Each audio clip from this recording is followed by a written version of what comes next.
BrainyBuyer.com presents another rapid-fire showdown.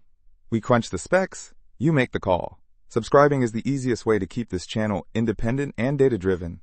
So I'm looking at these two propane grills, the Nexgrill Deluxe 2-burner and the Weber Genesis 2S435.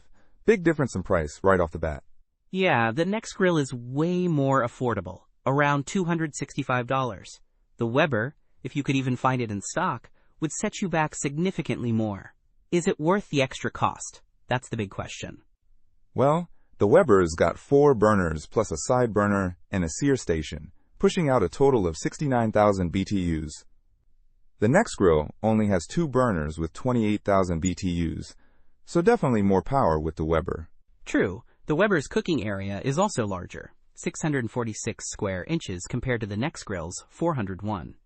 That's a considerable difference if you're often cooking for larger groups, and it has a warming rack. Right, but the Nexgrill boasts foldable side tables, which is great for smaller spaces, and it's convertible to natural gas, which is a nice option.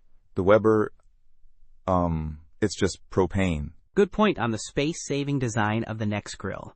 The Weber is a beast, dimensionally. Though both are stainless steel, the Weber has porcelain-coated cast iron grates, and those are known for retaining heat really well. The Nexgrill uses porcelain-coated cast iron too, so similar there. But the Weber does have a 10-year warranty, which is pretty impressive. The Nexgrill doesn't specify its warranty length. Warranty is huge, yeah.